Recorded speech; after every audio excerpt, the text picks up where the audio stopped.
Good morning and welcome to this special edition of Close Up. I'm Adam Sexton. This year, our Manchester mayoral debate looks a little bit different. Mayor Joyce Craig is here with us in studio, and challenger Victoria Sullivan is off-site, joining us remotely because of COVID guidelines in the building. Also here to ask questions of the candidates this morning is WMUR political reporter John DeStaso, and John has the first question, which is related to COVID vaccination. Yes, good morning. Mrs. Sullivan, let's start with a simple question about vaccination status. You recently needed to discuss publicly that you were not vaccinated. Do you take issue with health information being made public? Yeah, I actually do. I think that every person's medical information is something that should be decided between them and their doctor. And the fact that we live in a society now where we have to disclose all of our medical information, the questions that I have been asked by people, and I know many Manchester residents are feeling the pressure as well. So yeah, I do wish that we were in a different place. I understand why people are concerned.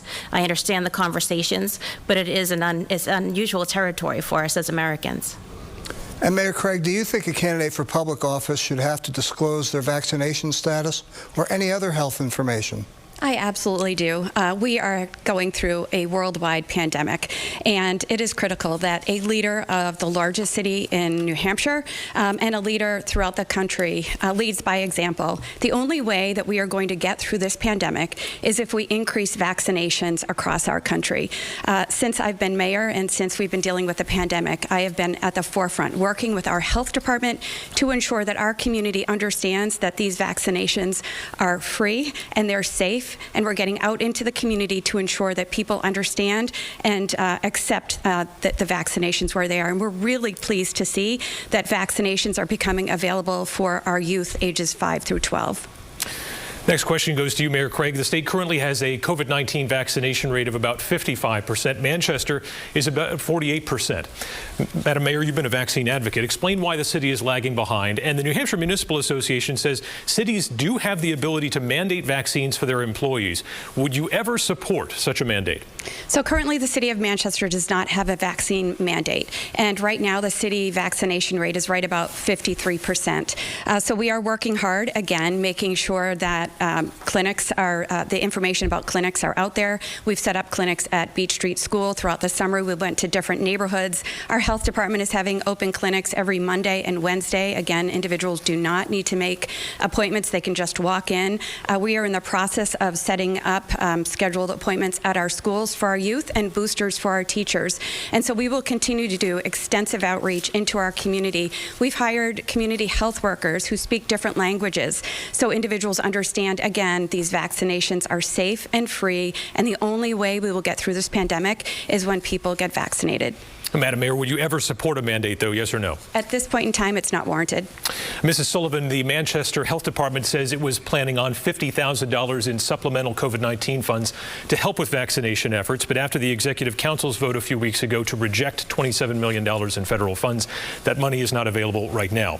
You have stressed that you're not anti-vaccine, so do you agree with the Republican executive councilors who are opposed to the funds, or the Republican governor, Governor Sununu, who contends that the state missed an opportunity to boost its vaccination effort? Right, and thank you for clarifying. I am not anti-vaccine, and I think that we should make it available to any person that needs it or wants it.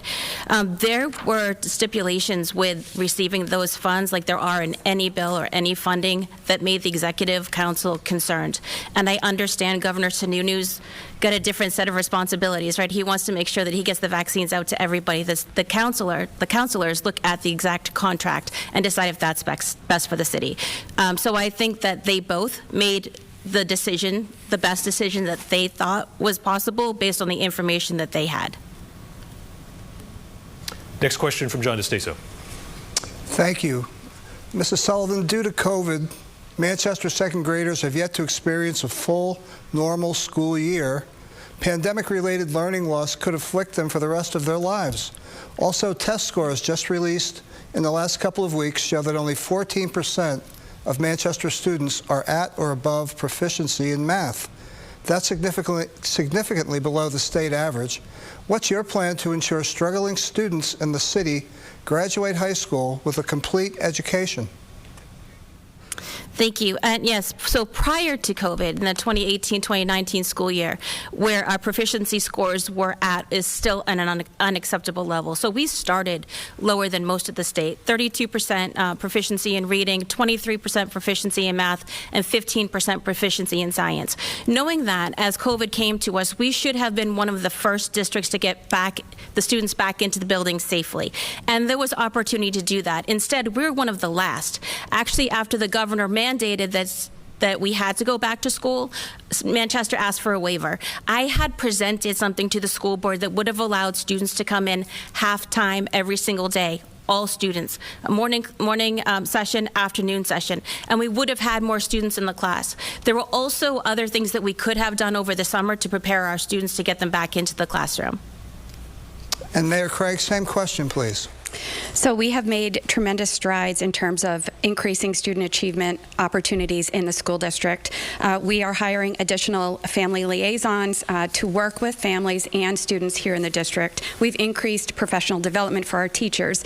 We've implemented a new math and language arts reading curriculum, the first comprehensive reading curriculum this district has seen in 15 years.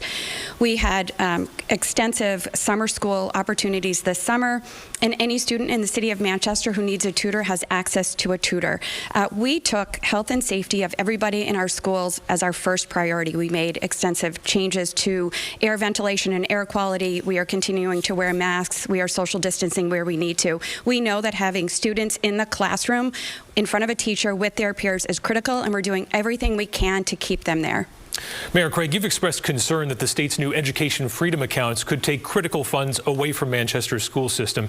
Mrs. Sullivan, you've long advocated for school choice and have said you would continue to do so as mayor. And both of you have made different education choices between public and private schooling for your own families. Please explain your position on the freedom accounts and your strategy for helping students who struggle with traditional public education. And Mayor Craig, the question goes to you first. Thank you. I do agree with parents having a choice for education for their kids. And as you mentioned, when my youngest daughter was in kindergarten, she went to a private school, and she's in public school now at Central, a senior. So I do agree that a parent needs to do what's right for their children. Where I disagree with, though, is taking public dollars away from our public schools in order to fund education in a private or religious school. I have a really big problem with that. Our schools are underfunded right now.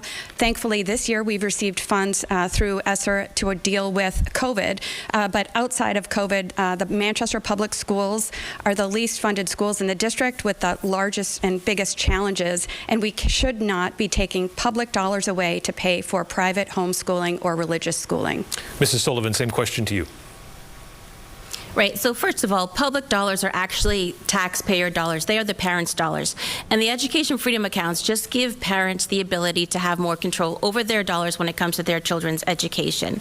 I have supported choice for parents with charter schools, education savings accounts, and with the Children's Scholarship Fund. We should make it available to all families that want to have choice in education. The fact is that the education freedom accounts are going to take very little away from our school district. What is actually taking money away from our school district, because state funds follow the child, is the fact that we are not providing an adequate education for our kids. Our proficiency scores are pushing parents to make other choices. And under this mayor, we have lost over 1,000 students out of our school district who are choosing other options. If we had great education here that supported every child, they would not be looking for other sources. It's not an easy decision for parents to make, but in the end, they have to do what's best for their child. Okay, much more to get to. We'll be right back with more from the candidates running for mayor of Manchester.